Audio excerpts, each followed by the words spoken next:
الحمد لله نحمده ونستعينه ونستغفره ونؤمن به ونتوكل عليه ونعوذ بالله من شرور أنفسنا ومن سيئات أعمالنا من يهده الله فلا مضل له ومن يضلل فلا هادي له وأشهد أن لا إله إلا الله وحده لا شريك له وأشهد أن محمدا عبده ورسوله أرسله بالهدى ودين الحق ليظهره على الدين كله ولو كره المشركون اللهم صل على محمد وعلى آل محمد كما صليت على إبراهيم وعلى آل إبراهيم وبارك على محمد وعلى آل محمد كما باركت على إبراهيم وعلى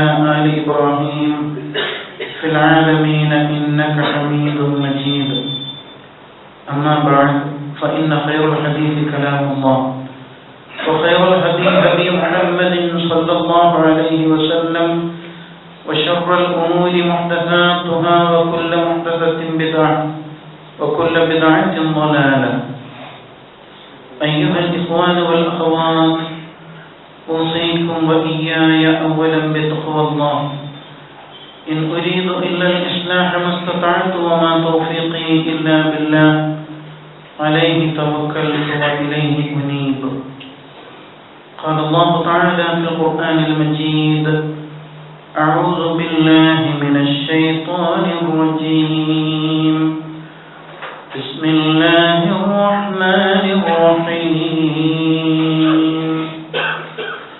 ونريد أن نمن على الذين استضعفوا في الأرض ونجعلهم أئمة ونجعلهم الوارثين صدق الله العظيم.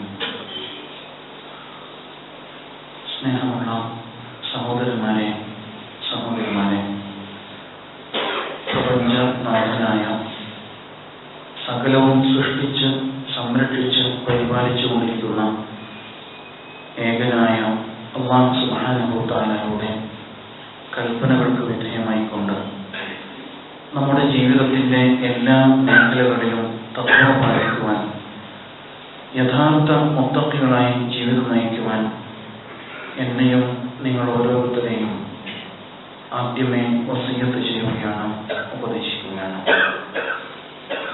നമ്മുടെ ഇഹപര ജീവിത വിജയം തഖ്വാബോധവുമായി ബന്ധപ്പെട്ട് നിൽക്കുന്നു. പടച്ച തമ്പുരാൻ അവൻ്റെ മുത്തഖികളായ അടിമകളെ ഏർപ്പെടുത്തി നമ്മെ അനുഗ്രഹിക്കുമാറാവട്ടെ. ചരിത്രം മഹത്തായ ഒരു പാഠശാലയാണ്. കഴിഞ്ഞുപോയ സമൂഹങ്ങളുടെ ചരിത്രങ്ങളിൽ നിന്ന് നമുക്ക് ഒരുപാട് പാഠങ്ങൾ ഉൾക്കൊള്ളുവാനുണ്ട്.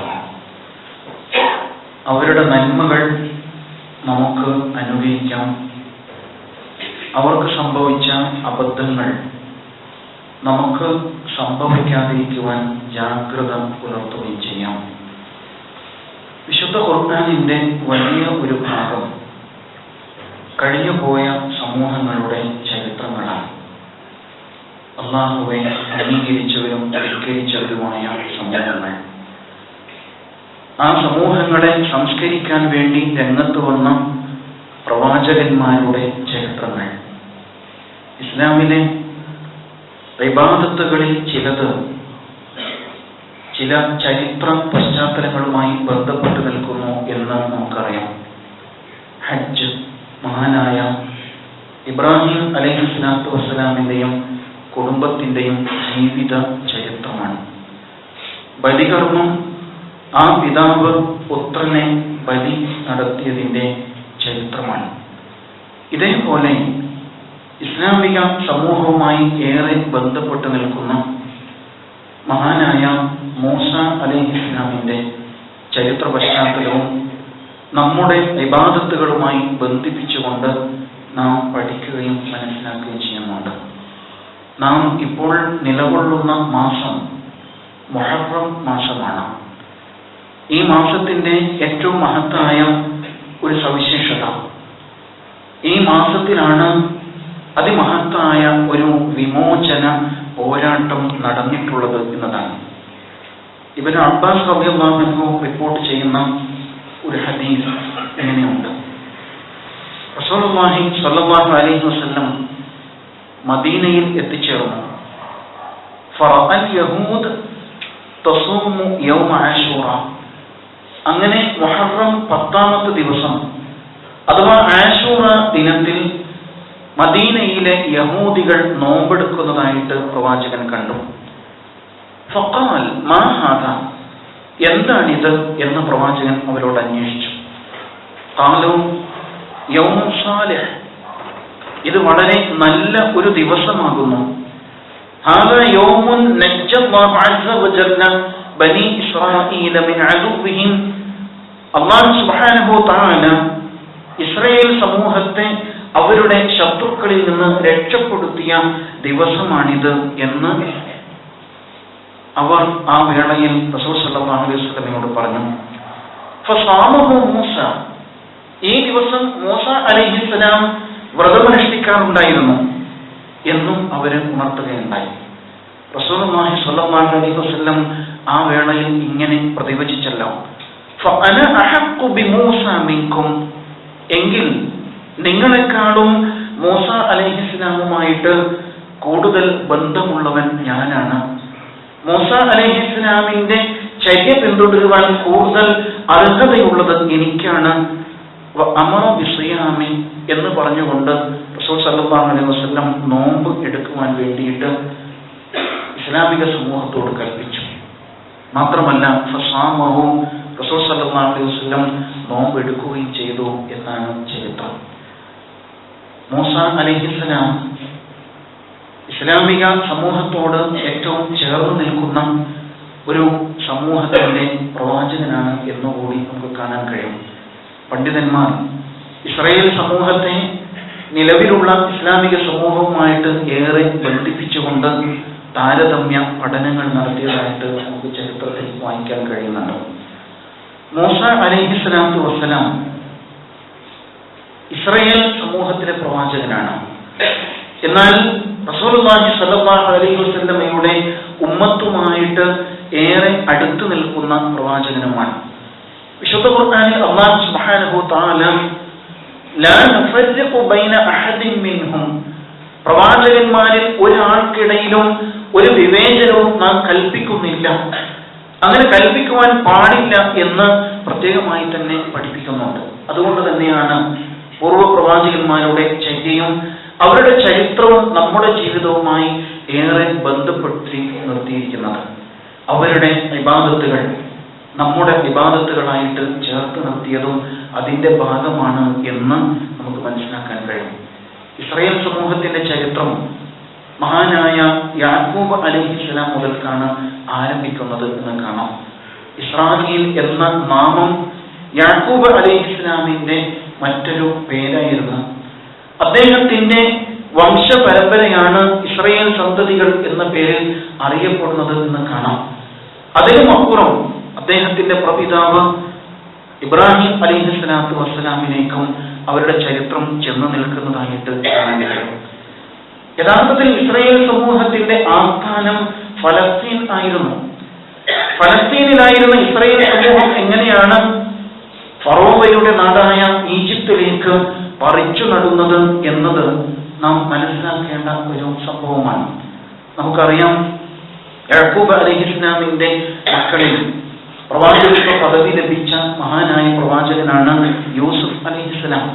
കുട്ടിക്കാലത്ത് തന്റെ സഹോദരങ്ങളോടൊപ്പം ഒന്നിച്ചു കഴിഞ്ഞുകൊണ്ടിരിക്കെ ആ സഹോദരങ്ങൾക്ക് അദ്ദേഹത്തോട് അസൂയ അനുഭവപ്പെടുകയും പിതാവ് യൂസുഫിനെ കൂടുതൽ പരിഗണിക്കുന്നു എന്നതിൽ അവർ അസ്വസ്ഥരാകുകയും അങ്ങനെ തങ്ങളുടെ സഹോദരനെ നശിപ്പിച്ചു കളയാൻ അവർ തീരുമാനിക്കുകയും ഉണ്ടായി. അങ്ങനെയാണ് ഒരു വേള അവർ ആ സഹോദരനെ കിണറ്റിലെറിയുന്ന സംഭവം ഉണ്ടായത്. സൂറത്ത് യൂസുഫ് അത് വിശദമായി തന്നെ പ്രതിപാദിക്കുന്നുണ്ട്. ആ കിണറ്റിൽ നിന്ന് ഈ കുട്ടിയെ ഈജിപ്തിലെ ഒരു സംഘം കച്ചവട യാത്രക്കാർ കണ്ടെടുക്കുകയും അങ്ങനെ ഈജിപ്തിലെ ചന്തയിൽ, അടിമച്ചന്തയിൽ കൊണ്ടുപോയി വിൽപ്പന നടത്തുകയും ചെയ്യുന്നു. അങ്ങനെ അവിടുത്തെ പ്രഭു അഥവാ രാജകുടുംബത്തിൽപ്പെട്ട ആൾ യൂസഫിനെ വിലക്ക് വാങ്ങിക്കുന്നു. പിന്നീട് ആ കൊട്ടാരത്തിൽ കഴിയുന്നു. പിന്നീട് ഒരു ഘട്ടത്തിൽ യൂസഫ് അലൈഹിസ്സലാം ജയിലിൽ അടക്കപ്പെടുന്നു എന്നതൊക്കെ ചരിത്രമാണ്. പിന്നീട് ഇതേ യൂസഫ് അലൈഹിസ്സലാം ഈജിപ്തിന്റെ ഭരണാധികാരിയായി മാറുന്നുണ്ട്. കടുത്ത ക്ഷാമ നാടുകളിൽ 7 വർഷത്തെ കൊടും ക്ഷാമത്തിൽ നിന്ന് ആ നാടിനെ അദ്ദേഹം രക്ഷപ്പെടുത്തിയതും ചരിത്രമാണ്. അതിനെ തുടർന്ന് യൂസഫ് അലൈഹിസ്സലാമിന്റെ ഇസ്ലാമിക ഭരണം ഈജിപ്തിൽ നടപ്പിൽ വന്നു. പിന്നീട് ആ പാരമ്പര്യം കുറച്ച് നാളുകൾ, നൂറ്റാണ്ടുകൾ തന്നെ അവിടെ തുടർന്നു വന്നതായിട്ടും ചരിത്രം രേഖപ്പെടുത്തുന്നുണ്ട്. പിന്നീടൊരു ഘട്ടത്തിൽ ഫറോവമാർ അവിടെ നാട് അതിജീവിക്കുകയും ഇസ്രായേൽ സമൂഹം അടിമകളാക്കി മാറ്റപ്പെടുകയും ചെയ്യുന്നുണ്ട്. അതിനെ തുടർന്ന് അടിച്ചമർത്തപ്പെട്ട ഇസ്രായേൽ സമൂഹത്തിന്റെ വിമോചകനായിക്കൊണ്ടാണ് മൂസ അലൈഹിസ്സലാം രംഗപ്രവേശം ചെയ്യുന്നത്. ഇസ്രായേൽ സമൂഹത്തിൽ തന്നെ ജനിച്ചു വളർന്ന മൂസ അലൈഹിസ്സലാം ഫിർഔൻ ആ സമൂഹത്തിലെ ആൺമക്കളെ അറുകൊല ചെയ്തുകൊണ്ടിരുന്ന സ്ത്രീകളെ അല്ലെങ്കിൽ പെൺകുഞ്ഞുങ്ങളെ ദുരുപയോഗപ്പെടുത്താൻ വേണ്ടി ജീവിക്കാൻ അനുവദിക്കുകയും ചെയ്ത ഒരു സാഹചര്യമുണ്ടായി. അങ്ങേയറ്റത്തെ ഏകാധിപത്യ പ്രവണതകൾ ഫിർഔനിലൂടെ അവിടെ നടപ്പിലാക്കപ്പെട്ടു എന്നാണ് ചരിത്രം. സൂറത്തുൽ ഖസസിൽ അല്ലാഹു സുബ്ഹാനഹു വ തആല ആ സംഭവങ്ങൾ നമുക്ക് മുമ്പിൽ വിശദീകരിക്കുന്നുണ്ട്. ഇന്ന ഫിർഔന അലാ ഫിൽ അർദ്, നിശ്ചയം ഫിർഔൻ ഭൂമിയിൽ അഥവാ ആ നാട്ടിൽ ഈജിപ്തിൽ അഹങ്കരിച്ചു. വജഅല അഹ്ലഹാ ശിയഅൻ, എന്നിട്ട് ആ നാട്ടുകാരെ കക്ഷികളാക്കിയിട്ട് ഭിന്നിപ്പിച്ചു കളഞ്ഞു. യസ്തമഇഫു ത്വാഇഫതൻ മിൻഹും, അവരിൽ ഒരു വിഭാഗത്തെ ദുർബലരാക്കിയിട്ട് അടിച്ചമർത്തി. യുദബ്ബിഹു അബ്നാഅഹും, അവരിലെ ആൺമക്കളെ അറുകൊല ചെയ്തു. വയസ്തഹ്യി നിസാഅഹും, പെൺകുട്ടികളെ ജീവിക്കാൻ അനുവദിച്ചു അഥവാ ദുരുപയോഗപ്പെടുത്താൻ വിട്ടുകൊടുത്തു. ഇന്നഹു കാന മിനൽ മുഫ്സിദീൻ, നിശ്ചയം അയാൾ കുഴപ്പക്കാരിൽപ്പെട്ടവനായിരുന്നു. ഇങ്ങനെയാണ് പടച്ച തമ്പുരാൻ സൂറത്തുൽ ഖസസ് 4-ാമത്തെ ആയത്തിലൂടെ ഫിർഔനിനെ നമുക്ക് മുമ്പിൽ പരിചയപ്പെടുത്തുന്നത്. ഏകാധിപതികളുടെ പൊതുവായ പ്രകൃതം ഫിർഔനിൽ നമുക്ക് കാണാം.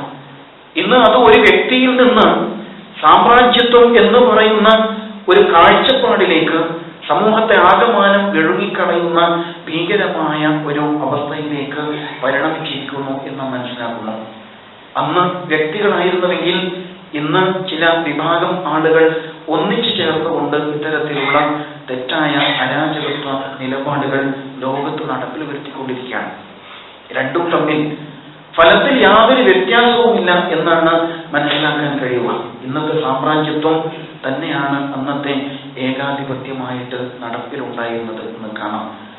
വംശങ്ങളെ അങ്ങനെ തന്നെ ഉന്മൂലനം ചെയ്ത് കളയുക എന്ന നിലപാട് പലയിടങ്ങളിലും, ലോകത്തിന്റെ പലയിടങ്ങളിലും സംഭവിച്ചുകൊണ്ടേയിരിക്കുന്നുണ്ടല്ലോ. ഇപ്പോൾ ഫലസ്തീനിൽ നടന്നുകൊണ്ടിരിക്കുന്നതും അത് തന്നെയാണ്. അതേപോലെ പല ഘട്ടങ്ങളിൽ ലോകത്തിന്റെ പല മേഖലകളിൽ ഇത്തരത്തിലുള്ള പ്രവണതകൾ തലപൊക്കിയതായിട്ട് നമുക്ക് കാണാൻ കഴിയും.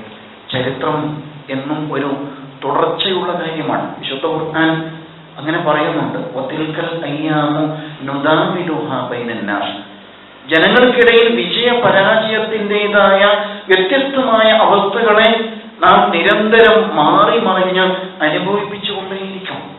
തീർച്ചയായും ചരിത്രം അവസാനിച്ചതല്ല, തുടർന്നുകൊണ്ടേയിരിക്കുന്നതാണ്.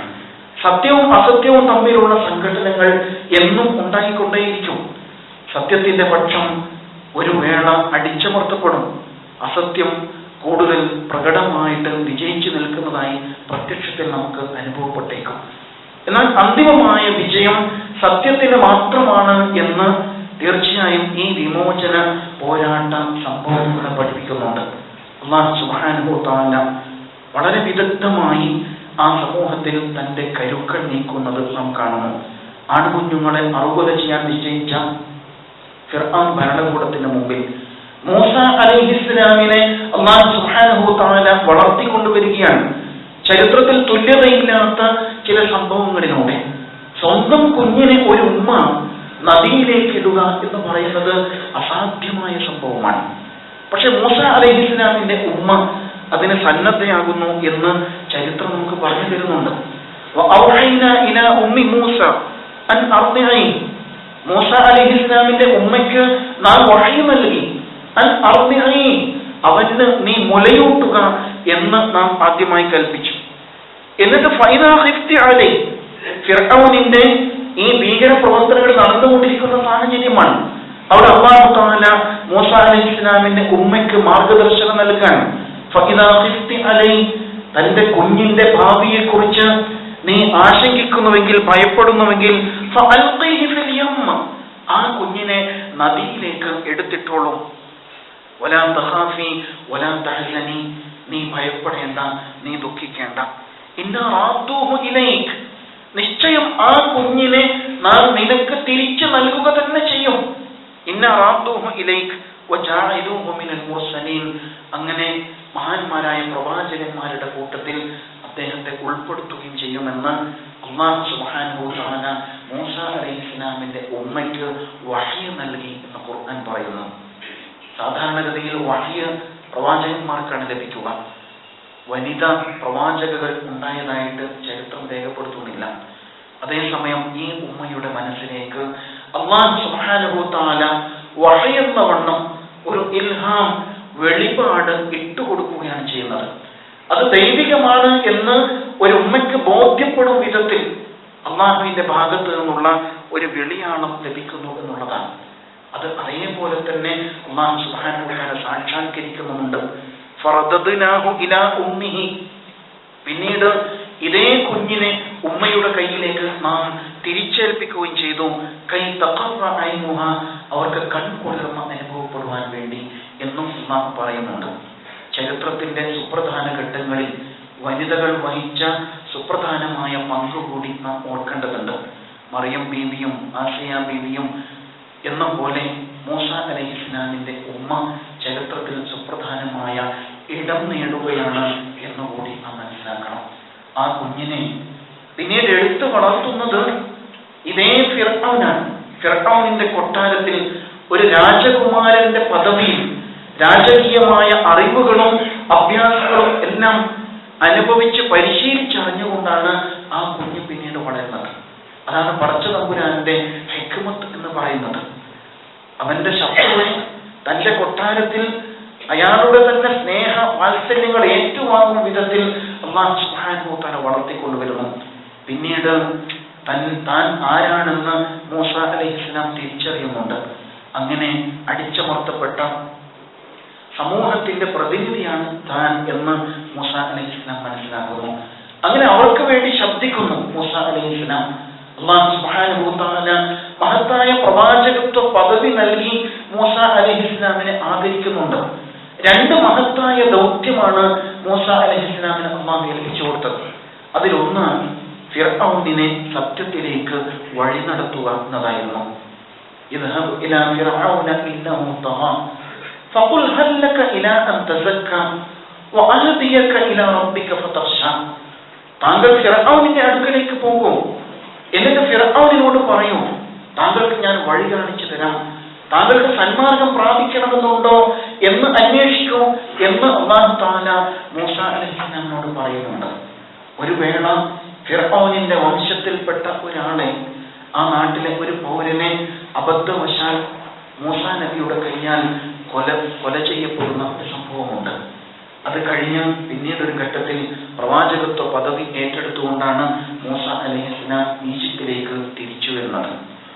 അങ്ങനെ ഫിർഔനിന്റെ കൊട്ടാരത്തിലേക്ക് കയറി ചെന്നുകൊണ്ട് ഏകാധിപതിയാണ്, സ്വേച്ഛാധിപതിയാണ്, അക്രമിയാണ് എന്നെല്ലാം അറിഞ്ഞിട്ടും ആ ഫിർഔനിന്റെ അടുക്കിലേക്ക് കടന്നു ചെന്ന് ഇസ്ലാമിക പ്രബോധനം നിർവഹിക്കുന്ന ധീരനായ പ്രവാചകനായ മൂസ അലൈഹിസ്സലാമിനെ നാം കാണുന്നുണ്ട്.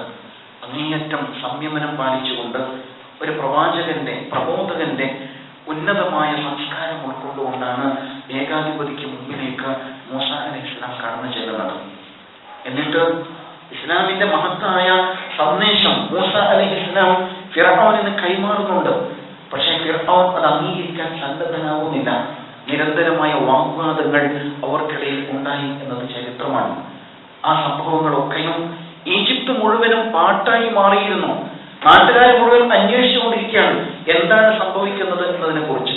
പക്ഷേ ഫിർഔൻ അയാളുടെ പ്രകൃതിപരമായ അഹങ്കാരത്താൽ വളരെ ബോധപൂർവം തന്നെ മൂസ അലൈഹിസ്സലാമിനെ നിരാകരിക്കുകയും അദ്ദേഹത്തിന്റെ സന്ദേശത്തെ നിഷേധിക്കുകയുമാണ് ചെയ്യുന്നത്. അതും ഒരു ചരിത്രമാണ്. പിന്നീട് മൂസ അലൈഹിസ്സലാം തന്റെ രണ്ടാമത്തെ ദൗത്യത്തിലേക്ക് കടക്കുന്നുണ്ട്. ഫിർഔൻ സത്യം അംഗീകരിക്കാൻ സന്നദ്ധനാകുന്നില്ല എന്ന് ബോധ്യമാകുന്ന വേളയിൽ അർസിൽ മഅനാ ബനി ഇസ്രായീൽ, നീ അടിച്ചമർത്തിക്കൊണ്ടിരിക്കുന്ന ഈ സമൂഹത്തെ ഞങ്ങളോടൊപ്പം വിട്ടുതരൂ എന്ന് മൂസ, ഹാറൂൻ പ്രവാചകന്മാർ ഫിർഔനിന്റെ മുമ്പിൽ തങ്ങളുടെ ആവശ്യം ഉന്നയിക്കുന്നുണ്ട്. അർസിൽ മഅനാ ബനി ഇസ്രായീൽ. സാധാരണഗതിയിൽ മതം എന്ന് പറയുമ്പോൾ സാമൂഹിക വിഷയങ്ങളിലൊന്നും ഏർപ്പെടാതെ ആരാധനാ കാര്യങ്ങളിൽ മാത്രം ഒതുങ്ങിക്കൂടി ആത്മീയ സായുജ്യമടയുന്ന ഒരു വിഭാഗമാണ് എന്നൊരു ധാരണയുണ്ട്. ഇസ്ലാമിക സമൂഹത്തിൽ പോലും അത്തരമൊരു തെറ്റിദ്ധാരണ നിലനിൽക്കുന്നു. മതം സാമൂഹിക ഇടപെടലുകൾ നടത്തേണ്ടതില്ല, അതൊക്കെ മറ്റേതൊക്കെയോ ആളുകൾ നിർവഹിക്കേണ്ട കാര്യമാണ്. നാം ആത്മീയവാദികളാണ്, ആരാധനാ കർമ്മങ്ങളിൽ ഏർപ്പെട്ട് സന്യാസികളെ പോലെ ജീവിതം നയിക്കുക എന്നത് മാത്രമേ നമ്മോട് കൽപ്പിച്ചിട്ടുള്ളൂ എന്ന വിധത്തിലുള്ള ശക്തമായ പ്രചരണങ്ങൾ നടക്കുന്നുണ്ട്. പൊതുസമൂഹത്തിലും മതം സാമൂഹിക വിഷയങ്ങളിൽ ഏർപ്പെടരുത്, രാഷ്ട്രീയത്തിൽ ഇടപെടരുത് എന്ന് പറഞ്ഞുകൊണ്ടുള്ള നിരന്തരമായ പല്ലവികൾ ആവർത്തിക്കപ്പെട്ടുകൊണ്ടിരിക്കുന്നു. പക്ഷെ അല്ലാഹു സുബ്ഹാനഹു വ തആല വിശുദ്ധ ഖുർആനിലൂടെ പരിചയപ്പെടുത്തുന്ന മുഴുവൻ പ്രവാചകന്മാരും, ചരിത്രങ്ങൾ വിശദീകരിക്കപ്പെട്ടിട്ടുള്ള പ്രവാചകന്മാർക്കൊക്കെ സാമൂഹിക ഇടപെടലിന്റെ ശക്തമായ സാന്നിധ്യം ഉണ്ടായിരുന്നതായിട്ട് നാം മനസ്സിലാക്കുന്നു. ഇവിടെ വളരെ പ്രകടമാണ്. മൂസ അലൈഹിസ്സലാം എന്ന പ്രവാചകൻ ആ രാജ്യത്തെ ഏകാധിപതിയായ ഭരണാധികാരിയെ സത്യത്തിലേക്ക് വിളിക്കുന്നു. മാത്രമല്ല, അടിച്ചമർത്തപ്പെട്ട ഒരു ജനവിഭാഗത്തെ വിമോചിപ്പിക്കുവാൻ വേണ്ടിയിട്ട് രംഗത്ത് വരുന്നു. ഇതൊക്കെ തന്നെയല്ലേ രാഷ്ട്രീയ പ്രവർത്തനം എന്ന് പറഞ്ഞാൽ? രാഷ്ട്രവുമായി ബന്ധപ്പെട്ട, ജനങ്ങളുമായി ബന്ധപ്പെട്ട, ജനങ്ങളുടെ വിമോചനവുമായി ബന്ധപ്പെട്ട, അവരുടെ അവകാശങ്ങളുമായി ബന്ധപ്പെട്ട വിഷയങ്ങളിൽ ഇടപെടുക എന്നത് മഹാന്മാരായ പ്രവാചകന്മാരുടെ ചര്യയാണ്, സുന്നത്താണ് എന്നാണ് ഈ സംഭവം നമുക്ക് പഠിപ്പിച്ചു തരുന്നത്. അങ്ങനെയാണ് അല്ലാഹു സുബ്ഹാനഹു വ തആല അവന്റെ മഹത്തായ അനുഗ്രഹങ്ങളും സഹായങ്ങളും അവർക്ക് മേൽ വർഷിക്കുന്നത്. വഇദ് നജയ്നാകും മിൻ ആലി ഫിർഔന യസൂമുനകും സൂഅൽ അദാബ് എന്ന് പറഞ്ഞുകൊണ്ട് ഇസ്രായേൽ സമൂഹത്തിന് അല്ലാഹു തആല ചൊരിഞ്ഞു കൊടുത്ത മഹത്തായ അനുഗ്രഹത്തിന്റെ അനുസ്മരണം ഖുർആൻ നടത്തുന്നുണ്ട്. അവർ അടിച്ചമർത്തപ്പെട്ടവരായിരുന്നു. വിമോചകനായിട്ട് മൂസ അലൈഹിസ്സലാം രംഗത്ത് വന്നപ്പോൾ അദ്ദേഹത്തോടൊപ്പം പടച്ചതമ്പുരാൻ ആ ജനതയെ അയച്ചു കൊടുക്കുകയാണ്. രായ്ക്കുരാമാനം പുറപ്പെടാൻ വേണ്ടിയിട്ട് കൽപ്പന വന്നു. അങ്ങനെ ആ സമൂഹം ഒന്നടങ്കം അവിടുന്ന് രക്ഷപ്പെടുന്നു. ഫിർഔനിന്റെ അടിമത്വത്തിൽ നിന്നുള്ള രക്ഷപ്പെടലായിരുന്നു അത്. അല്ലാഹുവിലേക്കുള്ള വിമോചനമായിരുന്നു അത് എന്ന് നാം പഠിക്കുന്നുണ്ട്. അല്ലാഹുവിന്റെ മഹത്തായ സഹായം വളരെ പ്രകടമായി അനുഭവിക്കുവാൻ ആ ഇസ്രായേൽ സമൂഹത്തിന് അല്ലാഹു അവസരമൊരുക്കി കൊടുത്തു. അവർ ഇറങ്ങി പുറപ്പെട്ടു ചെങ്കടലിന്റെ നേരെ. മുമ്പിൽ ആർത്തിരപ്പുന്ന തിരമാല, പിന്നിലോ ആരവം മുഴക്കിക്കൊണ്ട് പാഞ്ഞെടുത്തുകൊണ്ടിരിക്കുന്ന ഫിർഔനിന്റെ സർവായുധ സജ്ജമായ സൈന്യം. അവർ രണ്ടിനും ഇടയിൽ അവർ അകപ്പെട്ടു. ചെകുത്താനും കടലിനും ഇടയിൽ എന്ന് പറയുന്ന ആ പ്രയോഗം അക്ഷരാർത്ഥത്തിൽ അനുഭവിക്കുകയായിരുന്നു അവർ. അവർ ചോദിച്ചല്ലോ, യാ മൂസ ഇന്നാല മുദ്റഖൂൻ, ഞങ്ങളിപ്പോ പിടിക്കപ്പെടുമല്ലോ മൂസ, എന്ത് ചെയ്യും? മുന്നിൽ ചെങ്കടൽ, പിറകിൽ ഫിർഔൻ സമൂഹം വന്നുകൊണ്ടിരിക്കുന്നു. ഇന്ന മഅയ റബ്ബി സയഹ്ദീൻ. നേതാവ് ആ സമയത്ത് അവരോട് എന്താ പറഞ്ഞത്? ഇന്ന മഅയ റബ്ബി, എന്നോടൊപ്പം എന്റെ റബ്ബുണ്ട്, സയഹ്ദീൻ, അവൻ എനിക്ക് വഴി കാണിച്ചു തരും. മഹാനായ മൂസ അലൈഹിസ്സലാമിന് നല്ല ബോധ്യമുണ്ട് താൻ ചെയ്യുന്ന ഈ പ്രവൃത്തി അല്ലാഹുവിന്റെ കൽപ്പന അനുസരിച്ചാണ്. വളരെ മഹത്തായ ഒരു ഇബാദത്താണിത്. അതുകൊണ്ട് തന്നെ അല്ലാഹു സുബ്ഹാനഹു വ തആല രക്ഷപ്പെടുത്തും എന്ന കാര്യത്തിൽ ഒരു സംശയവുമില്ല. റസൂൽ സല്ലല്ലാഹു അലൈഹി വസല്ലമയും സിദ്ദീഖുൽ അക്ബറും നിർവഹിച്ച ഹിജ്റ പോലെ അല്ലാഹുവിന്റെ സഹായം അവിടെ പ്രകടമായതുപോലെ മൂസ അലൈഹിസ്സലാമിനെയും ആ സമൂഹത്തെയും അല്ലാഹു തആല രക്ഷപ്പെടുത്തുന്നു. തന്റെ വടി കൊണ്ട് ചെങ്കടലിൽ ഒരടിയടിക്കാൻ അല്ലാഹു കൽപ്പിക്കുന്നു. ചെങ്കടൽ പിളർന്നു നിൽക്കുന്നു. അതിൽ ഒരു വഴി രൂപപ്പെടുന്നു മറുകരയിലേക്ക്. അവർ സുരക്ഷിതമായി മറുകര പറ്റുന്നു. പിന്നാലെ വന്ന ഫിർഔനും കൂട്ടരും അതേ വഴിയിൽ പ്രവേശിക്കുന്നു. അവർ മധ്യത്തിലെത്തിയപ്പോൾ സമുദ്രം പഴയതുപോലെ സമനിരപ്പായി മാറുന്നു. അവർ മുങ്ങിയൊടുങ്ങുന്നു എന്നതാണല്ലോ ചരിത്രം. ഇതിൽ മഹത്തായ പാഠമുണ്ട് നമുക്ക്. നാം ഈ ആശൂറ ദിനത്തിൽ അഥവാ അല്ലാഹു തആല അവരെ വിമോചിപ്പിച്ച ആ ദിനത്തിൽ നോമ്പെടുക്കാൻ നിശ്ചയിക്കുമ്പോൾ അതിന്റെ പിന്നിലും ഇതേ ലക്ഷ്യം തന്നെയാണുള്ളത്. വിമോചന പോരാട്ടങ്ങൾ അവസാനിക്കുന്നില്ല. അത് മൂസ അലൈഹിസ്സലാമിന്റെ കാലഘട്ടത്തോടുകൂടി അവസാനിച്ചതല്ല, അത് ഒരു തുടർ പ്രക്രിയയാണ്. പിന്നീട് ഈസ അലൈഹിസ്സലാമിന്റെ കാലഘട്ടത്തിൽ പൗരോഹിത്യത്തിന്റെ അടിമത്തത്തിൽ നിന്ന് ആ ജനതയെ വിമോചിപ്പിക്കുവാൻ ഈസ അലൈഹിസ്സലാം രംഗത്ത് വരുന്നുണ്ട്. റസൂലുള്ളാഹി സ്വല്ലല്ലാഹു അലൈഹി വസല്ലം എല്ലാവിധം അടിമത്തങ്ങളിൽ നിന്നും മനുഷ്യ സമൂഹത്തെ വിമോചിപ്പിക്കുവാൻ വേണ്ടി വന്ന പ്രവാചകനാണ് എന്ന് ഖുർആൻ സാക്ഷ്യപ്പെടുത്തുന്നുണ്ട്. അത് തന്നെയാണല്ലോ പിന്നീട് സംഭവിച്ചതും. എല്ലാ അടിമത്തങ്ങളിൽ നിന്നും മനുഷ്യനിർമ്മിതമായ കാഴ്ചപ്പാടുകളുടെ, ഭൗതികതയുടെ, ആലസ്യത്തിന്റെ, ഇച്ഛകളുടെ സകല അടിമത്തങ്ങളിൽ നിന്നും മനുഷ്യ സമൂഹത്തെ വിമോചിപ്പിക്കുകയാണ് പ്രവാചകൻ സ്വല്ലല്ലാഹു അലൈഹി വസല്ലം ചെയ്തിട്ടുള്ളത്. തീർച്ചയായും ഇന്നും അടിമത്തം പല വിധത്തിൽ തുറന്നുകൊണ്ടേയിരിക്കുന്നുണ്ട്. വ്യക്തിപരമായും സാമൂഹികമായും സാമ്പത്തികമായും ഒക്കെ അടിമത്തം നിലനിൽക്കുന്ന ചുറ്റുപാടാണ് നമുക്ക് മുമ്പിലുള്ളത്. അടിച്ചമർത്തലുകൾ നിർബാധം നടന്നുകൊണ്ടേയിരിക്കുന്നു. മനുഷ്യാവകാശ ലംഘനങ്ങൾ നടന്നുകൊണ്ടേയിരിക്കുന്നു. നമ്മുടെ നാട്ടിലും മറുനാട്ടിലും എല്ലാം നടന്നുകൊണ്ടേയിരിക്കുന്നതാണ്. നമ്മുടെ തലസ്ഥാനത്ത് ഒരു നിൽപ്പു സമരം നടന്നുകൊണ്ടേയിരിക്കുന്നുണ്ട്. ഇവിടുത്തെ ആദിവാസി സമൂഹം, അടിസ്ഥാന വിഭാഗം അവരുടെ അവകാശത്തിന് വേണ്ടിയിട്ട് പോരാട്ടം നടത്തിക്കൊണ്ടിരിക്കുകയാണ്. നമ്മുടെ കടകളിൽ സെയിൽസ്മാൻമാർ ഒരു പോരാട്ടം നടത്തിക്കൊണ്ടിരിക്കുന്നു, അവർക്ക് ഇരിക്കാനുള്ള അവകാശത്തിന് വേണ്ടി. ഇങ്ങനെ ഏതൊക്കെ നിലയിലാണ് മനുഷ്യാവകാശം ധ്വംസിക്കപ്പെടുന്നത് എന്ന് ആലോചിച്ച് നോക്കൂ. ഫലസ്തീൻ ജനത അവരുടെ ജന്മനാടിന്റെ വിമോചനത്തിന് വേണ്ടിയുള്ള പോരാട്ടത്തിലാണ്. നമ്മുടെ നാട്ടിലും അത്തരത്തിലുള്ള പല വിധത്തിലുള്ള പോരാട്ട ശ്രമങ്ങൾ നടന്നുകൊണ്ടേയിരിക്കുന്നില്ലേ? നാം മുഹറം അനുസ്മരിക്കുമ്പോൾ, മുഹറം 10 നോമ്പെടുക്കാൻ നിശ്ചയിക്കുമ്പോൾ തീർച്ചയായും നാമും ഒരു വിമോചന പോരാട്ടത്തിന്റെ മുഖത്തായിരിക്കേണ്ടതുണ്ട്. അത് ഇസ്ലാമിക സമൂഹത്തിന്റെ ദൗത്യമാണ് എന്ന നിലക്ക് തന്നെ നാം തിരിച്ചറിയണം. അങ്ങനെ വരുമ്പോഴാണ് അള്ളാഹുവിന്റെ മഹത്തായ വാഗ്ദാനങ്ങൾ പുലരുക. ഈ അടിച്ചമർത്തപ്പെട്ട ഇസ്രായേൽ സമൂഹത്തെ മുൻനിർത്തിയിട്ട് സൂറത്തുൽ ഖസസിൽ 5-ാമത്തെ ആയത്തിൽ അല്ലാഹു തആല മഹത്തായ ഒരു വാഗ്ദാനം നമുക്ക് നൽകുന്നുണ്ട്. വനുരീദു അൻ നമുന്ന അലല്ലദീന സ്തുദ്ഇഫു ഫിൽ അർദ്. ഭൂമിയിൽ അടിച്ചമർത്തപ്പെട്ട ജനവിഭാഗത്തോട് ഔദാര്യം കാണിക്കണം എന്ന് നാം തീരുമാനിച്ചിരിക്കുന്നു. അല്ലാഹു പറയാൻ, അടിച്ചമർത്തപ്പെട്ട ജനവിഭാഗത്തോട് ഔദാര്യം കാണിക്കണം എന്ന് നാം നിശ്ചയിച്ചിരിക്കുന്നു. വനജാലഹും അഇമ്മത്തൻ, അവരെ നേതാക്കളാക്കണം എന്ന് നാം നിശ്ചയിച്ചിരിക്കുന്നു. വനജാലഹുമുൽ വാരിസീൻ, അവരെ ഈ നാടിന്റെ അനന്തരാവകാശികളാക്കി മാറ്റണം എന്നും നാം നിശ്ചയിച്ചിരിക്കുന്നു.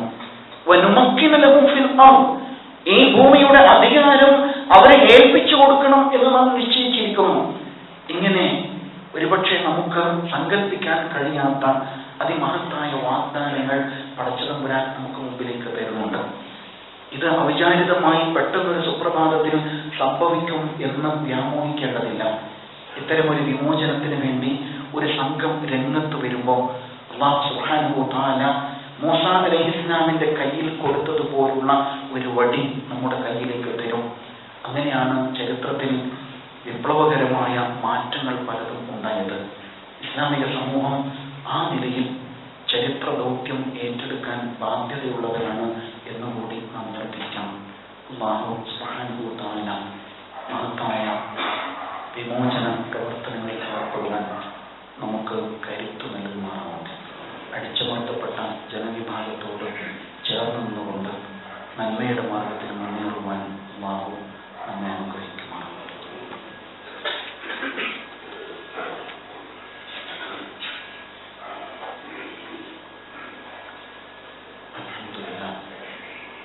الحمد لله الذي هدانا لهذا وما كنا لنهتدي لولا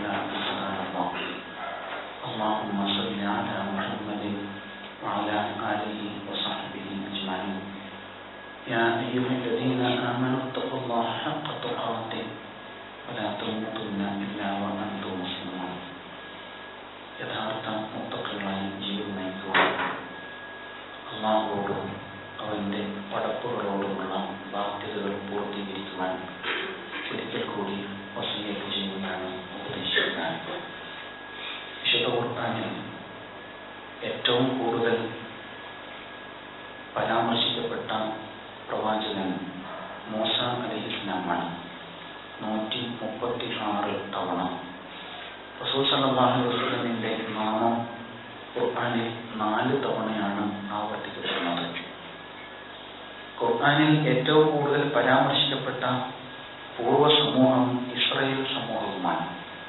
അതിന്റെ കാരണം അവരിൽ നിന്ന് നാം പാഠം പഠിക്കണം എന്നത് തന്നെയാണ്. അള്ളാഹുവിന്റെ അനുഗ്രഹങ്ങൾ ഏറ്റവും പ്രകടമായി അനുഭവിച്ച വിഭാഗമാണ് ഇസ്രായേൽ സമൂഹം. എന്നാൽ അള്ളാഹുവിന്റെ അനുഗ്രഹങ്ങളോട് ഏറ്റവും കൂടുതൽ നന്ദികേട് പ്രകടിപ്പിച്ച വിഭാഗവും അവർ തന്നെയാണ്. അതുകൊണ്ട് തന്നെയാണ് അവർ ഇത്രമാത്രം അടിച്ചമർത്തപ്പെട്ട സാഹചര്യങ്ങളിലേക്ക് ചെന്നപ്പെട്ടത് എന്നും ചരിത്രം നമ്മെ പഠിപ്പിക്കുന്നുണ്ട്. ലഭിച്ച അവസരങ്ങളൊക്കെ അവർ പാഴാക്കി കളഞ്ഞു. അള്ളാഹു ലോകത്തെ ഇസ്ലാമിക സമൂഹത്തിന്റെ നേതൃപദവി ഏൽപ്പിച്ചിട്ടുണ്ടായിരുന്നു. പക്ഷേ അവരതൊക്കെ ദുരുപയോഗപ്പെടുത്തുകയാണ് ഉണ്ടായത്. അല്ലാഹു സുബ്ഹാനഹു തആല പിന്നീട് അതേ പദവി ഏൽപ്പിച്ചത് മുഹമ്മദ് മുസ്തഫ സല്ലല്ലാഹു അലൈഹി വസല്ലമയുടെ അനുയായികൾക്കാണ്, ഈ ഉമ്മത്തിനാണ്. ഖൈറു ഉമ്മ എന്ന് ഖുർആൻ നമ്മെ വിശേഷിപ്പിച്ചിട്ടുണ്ട്. പക്ഷേ ആ പദവിയോട് നീതി പുലർത്തുവാൻ നമുക്ക് കഴിയുന്നുണ്ടോ എന്ന് ആലോചിച്ച് നോക്കൂ. മുൻ സമൂഹങ്ങൾക്ക് സംഭവിച്ചതുപോലെ തന്നെ പൗരോഹിത്യവും ഭൗതികതയും സ്ഥാനമോഹവും ഇങ്ങനെ തുടങ്ങി എല്ലാ വിധത്തിലുള്ള തകരാറുകളും ഈ സമൂഹത്തെ പിടികൂടിയതായിട്ട് നമുക്ക് മനസ്സിലാക്കാൻ കഴിയും. മുഹറം അനുസ്മരിക്കപ്പെടുന്ന ഈ വേളയിൽ ഇസ്രായേൽ സമൂഹത്തിന്റെ ആസ്ഥാനമാകുന്ന ഫലസ്തീനിലെ ഇസ്ലാമിക സമൂഹത്തിന്റെ ഒന്നാമത്തെ ഖിബ്ലയായ മസ്ജിദുൽ അഖ്സ ഇന്നലെ അടച്ചുപൂട്ടപ്പെട്ടിരിക്കുകയാണ്. 14 വർഷത്തിന് ശേഷം ഇന്നലെ മസ്ജിദുൽ അഖ്സ മുസ്ലിങ്ങൾക്ക് ഇബാദത്ത് ചെയ്യുന്നതിൽ നിന്ന് തടയപ്പെട്ടിരിക്കുന്നു. അവിടുത്തെ ഇസ്രായേൽ ഭരണകൂടം അടച്ചുപൂട്ടിയിരിക്കുന്നു എന്നാണ് ഇന്ന് നാം പത്രങ്ങളിൽ വായിച്ച വിവരം. എന്തായിരിക്കും ഇതിനൊക്കെ കാരണം? നാം കേവലം ഒരു സമുദായമായി ഭൗതികതയ്ക്ക് അടിപ്പെട്ടുകൊണ്ട് സ്വന്തം അസ്തിത്വം, സ്വന്തം ദൗത്യം മറന്നുപോയ അവസ്ഥയിൽ അകപ്പെട്ടിരിക്കുന്നു എന്ന് തന്നെയാണ് മനസ്സിലാക്കേണ്ടത്. 800-ൽ പരം വർഷം നമ്മുടെ രാജ്യം മുസ്ലിം ഭരണാധികാരികളാണ് ഭരിച്ചുകൊണ്ടിരുന്നത്. മുഗൾ രാജാക്കന്മാർ. അവരെന്താ ഇവിടെ അവശേഷിപ്പിച്ചത്? കുത്തബ് മിനാറും താജ്മഹലും പോലെയുള്ള അവരുടെ കാലഘട്ടത്തിലെ ആ പ്രതാപം വിളിച്ചോതുന്ന തരത്തിലുള്ള കുറെ സ്മാരകങ്ങൾ അവശേഷിപ്പിച്ചിട്ടുണ്ട്. ഫിർഔൻ ജനത അവശേഷിപ്പിച്ചതുപോലെ തന്നെ ഖുർആൻ പറയുന്നുണ്ട്, ഫിർഔൻ ജനത മുങ്ങി ഒടുങ്ങിയപ്പോ ഫമാ ബഖത് അലൈഹിം അസ്സമാഉ വൽ അർദ്, ആകാശഭൂമികൾ അവർക്ക് വേണ്ടി ഒരിറ്റ് കണ്ണുനീർ പൊഴിച്ചില്ല എന്ന് പറയുന്നുണ്ട്. വലിയൊരു വിഭാഗം അങ്ങനെ തന്നെ അങ്ങ് മുങ്ങിപ്പോയിട്ട് നീണ്ട കാലം ഒരു രാജ്യം ഭരിച്ച ഭരണാധികാരിയും സമൂഹവും മുങ്ങി ഒടുങ്ങിയിട്ട് ആരും അവർക്ക് വേണ്ടി ഒരിറ്റ് കണ്ണുനീർ പൊഴിച്ചില്ല. യഥാർത്ഥത്തിൽ നമ്മുടെ നാട്ടിലെ മുഗൾ ഭരണകൂടവും അതേപോലെ തന്നെ നോക്കുകുത്തികളായിട്ട് ചരിത്ര സ്മാരകങ്ങളായി മാത്രം നിൽക്കുകയാണ്. സമൂഹത്തെ ഉദ്ധരിക്കുവാൻ, അവർക്ക് ഇസ്ലാമിന്റെ സത്യം പറഞ്ഞു കൊടുക്കുവാൻ നമ്മുടെ മുൻഗാമികൾക്ക് കഴിഞ്ഞില്ല. ഇന്ന് ഈ നാട്ടിൽ ഏറ്റവും അടിച്ചമർത്തപ്പെട്ട വിഭാഗമായിട്ട് മുസ്ലിം സമൂഹം ആയതിന്റെ കാരണവും മറ്റുമായിരിക്കില്ല. ഇങ്ങനെ മുഹറമിൽ നിന്ന് തീർച്ചയായും നാം പാഠങ്ങൾ ഉൾക്കൊള്ളേണ്ടതുണ്ട്. വിമോചന പ്രവർത്തനങ്ങൾ നടന്നുകൊണ്ടേയിരിക്കേണ്ടതുണ്ട് എന്ന് നാം ഓർത്തിരിക്കുക. അല്ലാഹു സുബ്ഹാനഹു തആല ചരിത്രങ്ങളിൽ നിന്ന് പാഠം ഉൾക്കൊള്ളുവാൻ, അതിനെ നന്മകൾ സ്വീകരിക്കുവാൻ, അതിനെ തെറ്റുകളിൽ നിന്നും ബോധപൂർവം വിട്ടു നിൽക്കുവാൻ നമുക്ക് അറിവ് നൽകി അനുഗ്രഹിക്കുമാറാവട്ടെ. പഠിച്ചവനെ ഞങ്ങളുടെ ജീവിത ദൗത്യം തിരിച്ചറിഞ്ഞ് നന്മയുടെ മാർഗത്തിൽ മുന്നേറുവാൻ ഞങ്ങൾക്ക് നീ കരുത്ത് നൽകണമെന്ന് നാഥാ. പഠിച്ചവനെ സംഭവിച്ചു പോയ എല്ലാ തെറ്റുകുറ്റങ്ങളിൽ നിന്നും അബദ്ധങ്ങളിൽ നിന്നും ഞങ്ങളെ ഖുർആനിന്റെ വാഹകരായ ഞങ്ങൾ നീ ഏൽപ്പിച്ചിരിക്കുന്ന ദൗത്യം എന്താണോ അത് ഏറ്റെടുക്കുവാൻ, ആ മാർഗത്തിൽ ഒന്നിച്ച് മുന്നേറുവാൻ ഞങ്ങൾക്ക് നീ കരുത്തും കഴിവും അറിവും നൽകി അനുഗ്രഹിക്കാമെന്നവരെ എല്ലാവിധ പരീക്ഷണങ്ങളിൽ നിന്നും ഞങ്ങളെ കാത്തുരക്ഷിക്കണമെന്നാഥ. പഠിച്ചവനെ അടിച്ചമർത്തപ്പെട്ടവരായി, ദുർബലരായി, അപമാനിതരായി കഴിഞ്ഞുകൂടുന്ന അവസ്ഥയിൽ നിന്നും ഈ രാജ്യ നിവാസികളെ നീ കാത്തുരക്ഷിക്കണമെന്നവരെ പഠിച്ചവനെ എല്ലാവിധ പരീക്ഷണങ്ങളിൽ നിന്നും ഞങ്ങളെ കാത്തുരക്ഷിക്കണമെന്നാഥ. രോഗങ്ങളിൽ നിന്നും, മനപ്രയാസങ്ങളിൽ നിന്നും, സാമ്പത്തികമായ ഞെരുക്കങ്ങളിൽ നിന്നും, സാമൂഹികമായ അസ്വസ്ഥതകളിൽ നിന്നും ഞങ്ങളെ നീ കാത്തുരക്ഷിക്കണമെന്നവരെ اللهم اغفر للمؤمنين والمؤمنات والمسلمين والمسلمات الأحياء منهم والأموات إنك مجيب الدعوات يا قاضي الحاجات. ربنا آتنا في الدنيا حسنة وفي الآخرة حسنة وقنا عذاب النار. اللهم أجرنا من النار، اللهم أجرنا من النار، اللهم أجرنا من النار. اللهم أعز الإسلام والمسلمين وأذل الشرك والمشركين فانصرنا على القوم الكافرين. ربنا اغفر لنا ولإخواننا الذين سبقونا بالإيمان ولا تجعل في قلوبنا غلا للذين آمنوا